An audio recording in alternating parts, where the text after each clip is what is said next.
Betsy-Tacy by Hart Lovelace. Illustrated by Lois Lenski. Chapter 3. Supper on the Hill. That summer they started having picnics. At first the picnics were not real picnics, not the kind you take out in a basket. Betsy's father, serving the plates at the head of the table, would fill Betsy's plate with scrambled eggs and bread and butter and strawberries, or whatever they had for supper. Tacy's father would do the same. Holding the plate in one hand and a glass of milk in the other, each little girl would walk carefully out of her house and down the porch steps and out to the middle of the road. Then they would walk up the hill to that bench where Tacy had stood the first night she came, and there they would eat supper together. Betsy always liked what she saw on Tacy's plate. In particular, she liked the fresh, unfrosted cake which Tacy's mother often stirred up for supper for her big family. Tacy knew that Betsy liked that cake, and she always divided her piece. And if baked beans or cornbread or something that Tacy liked lay on Betsy's plate, Betsy divided that too. While they ate, they watched the sun setting behind Tacy's house. Sometimes the west showed clouds, like tiny pink feathers. Sometimes it showed purple mountains and green lakes. Sometimes the clouds were scarlet, with gold around the edges. Betsy liked to make up stories, so she made up stories about the sunset. When she couldn't think what to say next, Tacy helped her. Betsy always put herself and Tacy in the stories, like this. One night, two little girls named Betsy and Tacy were eating their supper on the hill. The hill was covered with flowers. They smelled sweet and were pink like the sky. The sky was covered with little pink feathers. "I wish," said Tacy, "that I had a feather for my hat." "Do you really?" asked Betsy. "Certainly I do," said Tacy. "I'll get you one," said Betsy. She stood up on the bench. They were through eating their suppers and had put their plates down in the grass. Betsy stood up on the bench and reached her hand out for a feather. Tacy said, "You can't reach that feather. It's way over our house." Betsy said, "I can so." She reached, and the first thing she knew, one of the feathers had come near enough for her to touch it. But when she took hold of it, instead of coming down, it began pulling her up. Tacy saw what was happening, and she took hold of Betsy's feet. She was just in time, too. In another minute, Betsy would have been gone. Up, up, up they went on the feather into the sky. They floated over Tacy's house. The smoke was coming out of the chimney where her mother had cooked supper. Far below were Tacy's pump and barn and buggy shed. They looked strange and small. Betsy and Tacy could see Betsy's house too. They could look all the way down Hill Street. They could see Mr. Williams milking his cow, and Mr. Benson driving home late to supper. Betsy said, "Wouldn't our fathers and mothers be surprised if they could look up here and see us sitting on a feather?" For by this time they had climbed up on the feather and were sitting on it side by side. They put their arms around each other so that they wouldn't fall. It was fun, sitting up there. "I wish Julia and Katie could see us," said Tacy. Julia and Katie were like most big sisters. They were bossy. Of course they were 8, but even if they were 8, they weren't so smart. They didn't know how to float off on a feather like Betsy and Tacy were doing. "We'd better not let anyone see us, though," Betsy decided. "They'd think it was dangerous. They wouldn't let us do it again, and I'd like to do it every night." "So would I," said Tacy. "Tomorrow night let's float down over the town and see Front Street where the stores are." "And the river," said Betsy. "And the park," said Tacy. "Page Park, with the white fence around it and the picnic benches and the swings." "We may even go there to eat our supper some night," Betsy said. "Let's go some night when your mother has baked cake." "Do you suppose we could hold on to our plates," asked Tacy, "when we were riding on this feather?" "We'd have to hold tight," Betsy said, and they looked down. It made them dizzy to look down, they were so high up. Tacy began to laugh. "We'd have to be careful not to spill our milk," she said. "We might spill our milk on Julia and Katie," Betsy cried. "I wouldn't care if we did. It would make them mad, though." And at the thought of spilling milk on Julia and Katie and making them mad, they laughed so hard that they tipped their feather over. It went over quick like a paper boat, and they started falling, falling. But they didn't fall too fast. It was delicious the way they fell, like a swallow sinking down, down, down, to the very bench where they had been sitting. Only now the sunset had dimmed a little, and the grass was cold with dew, and down in their dooryards Betsy's mother and one or two of Tacy's brothers and sisters were calling, "Betsy, Tacy, Betsy, Tacy." Betsy and Tacy looked at each other with shining eyes. "Don't forget, it's a secret," Betsy said, "that we can go floating off whenever we like."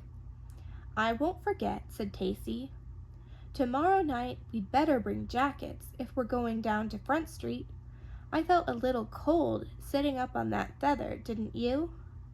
"Yes," said Tacy, wriggling her bare toes. "I wished I was wearing my shoes." "Betsy," called Betsy's mother. "Tacy," called 4 or 5 of Tacy's brothers and sisters.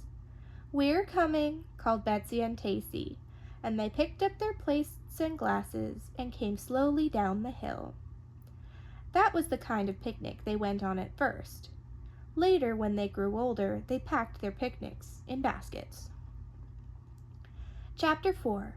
The Piano Box. Betsy and Tacy soon had places which belonged to them. The bench on the hill was the first one. The second one, and the dearest for several years, was the piano box. This was their headquarters, their playhouse, the center of all their games. It stood behind Betsy's house, for it had brought that same piano on which Julia practiced her music lesson, and which Betsy's mother had played for Betsy's party. It was tall enough to hold a piano, so of course it was tall enough to hold Betsy and Tacy. It wasn't so wide as it was tall.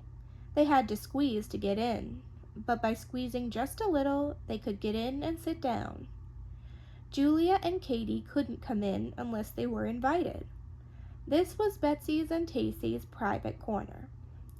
Betsy's mother was a great believer in people having private corners, and the piano box was plainly meant to belong to Betsy and Tacy, for it fitted them so snugly. They decorated the walls with pictures cut from magazines. Tacy's mother gave them a bit of rug for the floor. They kept their treasures of stones and moss in a shoebox in one corner. One side of the piano box was open. As Betsy and Tacy sat in their retreat, they had a pleasant view. They looked into the backyard maple, through the garden and the little grove of fruit trees, past the barn and buggy shed, up to the big hill. This was not the hill where the picnic bench stood. That was the little hill which ended Hill Street. Hill Street ran north and south, but the road which climbed the big hill ran east and west. At the top stood a white house, and the sun rose behind it in the morning. Sitting in their piano box one day, Betsy and Tacy looked at the big hill. Neither of them had ever climbed it. Julia and Katie climbed it whenever they pleased. "I think," said Betsy, "that it's time we climbed that hill." So they ran and asked their mothers. Betsy's mother was canning strawberries. "All right," she said, "but be sure to come when I call." "All right," said Tacy's mother, "but it's almost dinner time." Betsy and Tacy took hold of hands and started to climb. The road ran straight to the white house and the deep blue summer sky. The dust of the road was soft to their bare feet. The sun shone warmly on Betsy's braids and on Tacy's bright red curls. At first they passed only Betsy's house and her garden and orchard and barn. They had gone that far before. Then they came to a ridge where wild roses bloomed in June. They had gone that far, picking roses. But at last each step took them farther into an unknown country. The roadside was crowded with midsummer flowers, big white daisies and small fringed daisies, brown-eyed Susans and Queen Anne's lace. On one side of the road, the hill was open. On the other it was fenced with a wire fence which enclosed a cow pasture. A brindle cow was sleeping under a scrub oak tree. "Just think," said Betsy, "we don't even know whose cow pasture that is." "We don't even know whose cow that is," said Tacy. "Of course it might be Mr. William's cow." "Oh no," said Betsy, "we've come too far for that." They plodded on again. The sun seemed warmer and warmer. The dust began to pull at their feet. They turned and looked back. They could look down now on the roofs of their homes, almost as they had done the night they rode the feather. "We've come a dreadful way," said Tacy. "If we were sitting in our piano box, we could see ourselves from up here. We would wonder who were those two children climbing the big hill." "Maybe we ought to stop," said Tacy. "Let's go just a little farther," Betsy said, but in a moment she pointed to a fat thornapple tree on the unfenced side of the road. "That would be a nice place to stop," she suggested, and they stopped. Under the thornapple tree was a deep, soft nest of grass. The two little girls sat down and drew their knees into their arms. They could see farther now than the treetops of Hill Street. They could see the roof of the big red schoolhouse where Julia and Katie went to school. A squirrel whisked down the tree to look at them. A phoebe sang, "Phoebe, Phoebe," over and over again. A hornet buzzed in the noonday heat, but did not come too near. "Let's live up here," Betsy said suddenly. Tacy started. "You mean all the time?" "All the time. Sleep here and everything." "Just you and me?" Tacy asked. "I think it would be fun," said Betsy. She jumped up and found a broken branch. "This is the front of our house," she said, laying it down. Tacy brought a second branch and laid it so that the two ends left a space between. "This is our front door," she said. "This is our parlor," said Betsy, "where this stone is. Company can sit on the stone." "And this is our bedroom," said Tacy. "If your mother will let us have her big brown shawl to sleep on, my mother will give us a pillow, I think." They worked busily making their house. "But Betsy," said Tacy after a time, "what will we have to eat?" Betsy looked thoughtfully about her. "Why, we'll milk the cow," she said. "Do you think we could?" "Course we could. You hold him and I'll milk him." "All right," said Tacy, "only not just yet. I'm not hungry yet." Betsy rolled her eyes upward. "We can have thorn apples too," she said. "That's right," said Tacy happily. "We can have thorn apple pie." They started picking thorn apples, but after a moment Betsy interrupted the task. "And I like eggs," she said. Something firm and determined in her tone made Tacy look around hurriedly. Betsy was looking at a hen. It was a red hen with a red, glittery breast. It had wandered up the hill from some backyard in Hill Street, perhaps, or down the hill from the big white house. Betsy and Tacy could not tell, but Betsy was looking at the hen so firmly there was no mistaking her intention. "We'll catch that hen," said Betsy, "and keep him in a box, and whenever we get hungry he can lay us an egg." "That will be fine," said Tacy. They began to hunt for a box. With great good fortune they found one. It was broken and old and water-soaked, but it was a box. It would hold a hen. "Now," said Betsy, "we have to catch him. I'll say, 'Here, chickabiddy, chickabiddy, here, chickabiddy, chickabiddy,' like I've heard my Uncle Edward do. And when he comes right up to my hand, you grab him." "All right," said Tacy. So Betsy called, "Here, chickabiddy, chickabiddy, here, chickabiddy, chickabiddy," just as she had heard her Uncle Edward do.